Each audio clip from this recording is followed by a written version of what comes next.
So, Spider-Man 2 is an interesting game to look at. On the surface, it seems like everything was improved upon. I mean, the graphics are better, combat, the gameplay, there's more customization, and they even made their own adaptation of one of the most popular and important Spider-Man stories ever. So, when you bring all these into a sequel and leave it in the hands of some of the most trusted developers at the time, how do you get a game that many people just seem to call average? Well, it's pretty simple, but to know why people didn't like the second game, we have to go back a little bit and understand why people love the first game. So Marvel Spider-Man released in 2018, and it was nothing like anyone has ever seen before. I mean, sure, there's been some Spider-Man games since then, but come on, nothing that was on the level of this game, that's for sure. Right from the first minute, you can tell this game is special.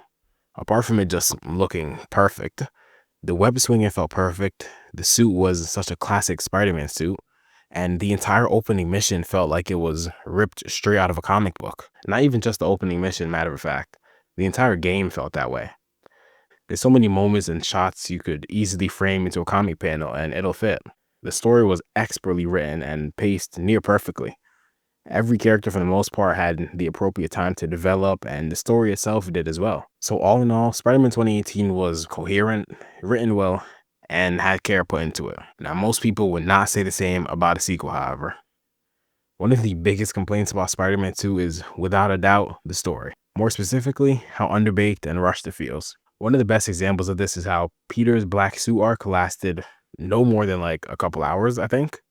He gets the suit, doesn't change drastically, and then out of nowhere gets super aggressive for like 2 missions. And then the suit is off. Don't get me wrong, I really liked Spider-Man 2 my first playthrough, but I'd be very ignorant if I didn't call out how rushed it all felt. There's only a couple moments where you could tell Peter was getting worse and more aggressive. And even then, it wasn't even that aggressive.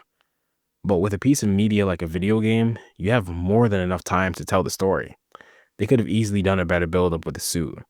We didn't spend enough time in it, nor did we see Peter acting aggressive for long enough to really think to ourselves like, yeah, he's got to take this off immediately. He was just basically a pissed off teenager. It was literally just Chloe Price swinging around in New York. There wasn't anything super serious that happened that can make us feel bad for wearing the suit. Like if Pete was extremely close to killing someone, for example. The closest thing we get to that is maybe Peter versus Craven, the way he was acting, but either way, the suit came off minutes after that anyway, so it was clearly too late. There was also the moment where we're chasing the lizard in the city and he's destroying like everything in his path. Cause I mean, look at him. But yet MJ blames us for that. Like I'm 99% sure I was not destroying these buildings for fun or something. It's like Insomniac knew they didn't have enough time to really develop Peter's whole arc in the game. So instead they kind of forced it. Which is why we get things like MJ blaming us for the city being destroyed, even though that was not our fault. It must have been the wind. And other things like Danica on the podcast giving out some crazy hints about how Spider-Man is different now, guys. Ever since he got that suit, something's not right. Spider-Man the older, well, am I a broken record yet on this new black suit scares the bejesus out of me? Well, fine, I am, and it does.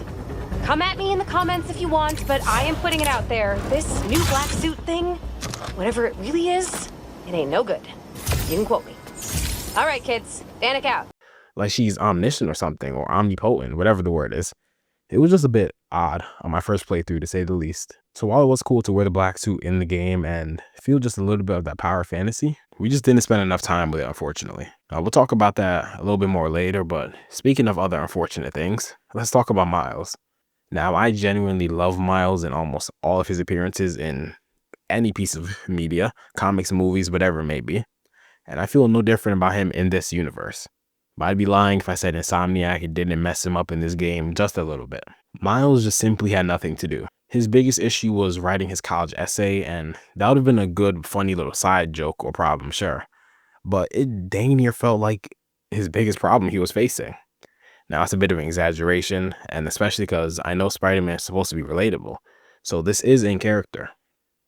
But while writing this, I could barely think of what else Miles did in the story.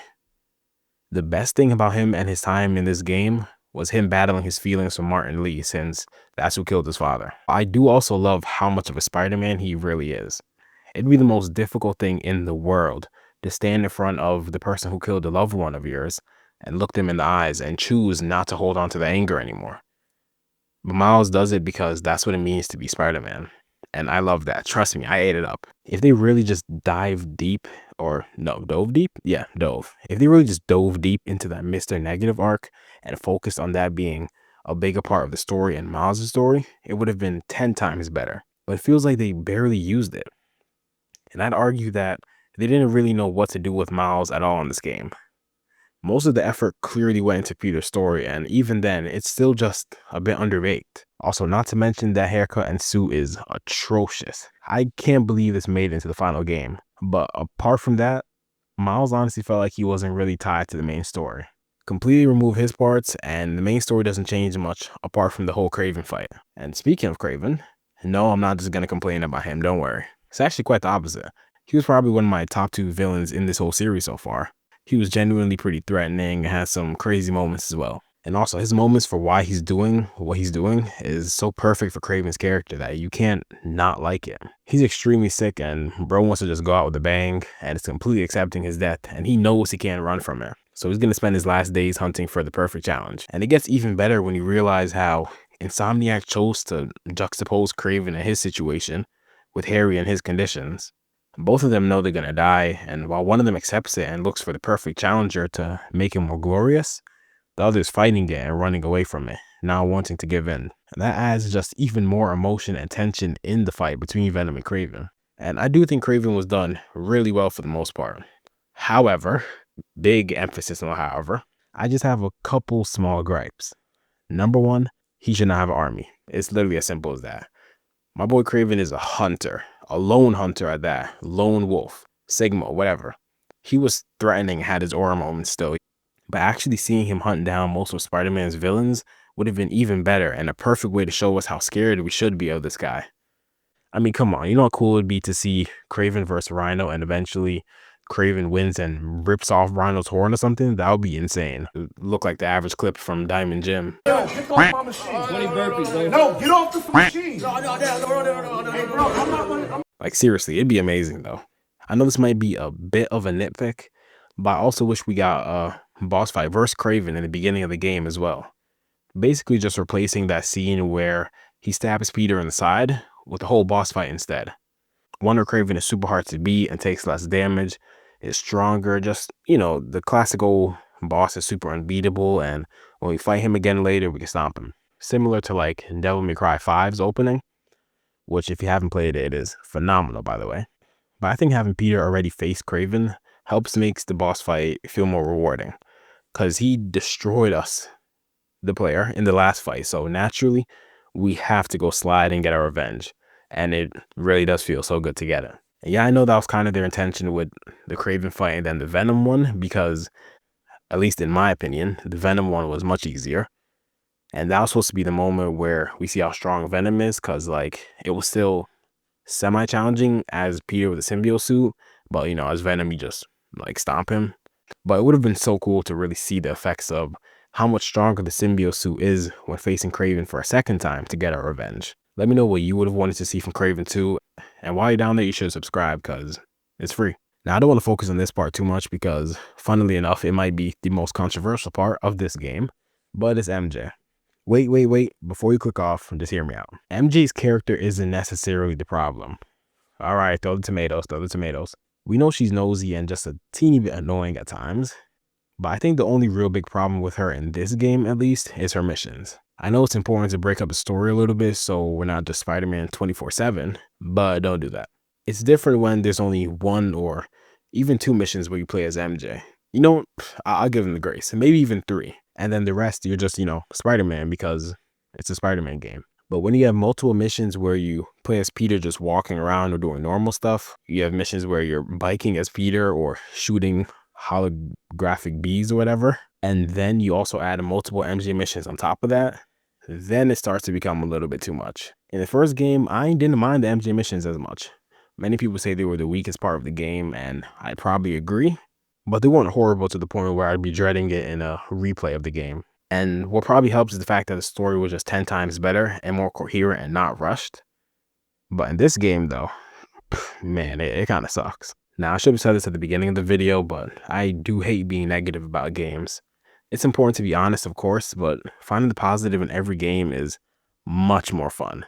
So while I am being honest and talking about Spider-Man 2's problems, I'm not hating just to hate.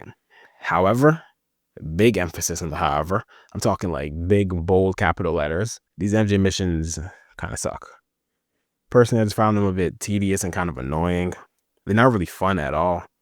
At least in the first MJ mission of Spider-Man 2018, it was like quick and mostly simple. You're just in and out. It is not the same for this game. It's cool we get a little taser to actually take out enemies, but I'd rather take out enemies as Spider-Man, you know? Also, they changed her face. I don't really care because it's just a face. It's one thing to silently prefer one model to the next, like the old Peter model, for example. But it's another thing to be weird about it and say she's too ugly and all that, but just my personal take on it. Now, I know I talked about this a little bit when I mentioned Peter's arc with the black suit, but we gotta talk more about the story's pacing. Now, it's no secret that this game could have used a few extra hours. As I mentioned before, we desperately needed more time with Peter in the black suit, and just him beginning to be more and more aggressive and ruthless. By the time we're near the end of that whole arc, it feels like the worst thing we did was tell Harry to keep doing drugs. We needed that slow buildup of Peter at first just becoming stronger and more confident.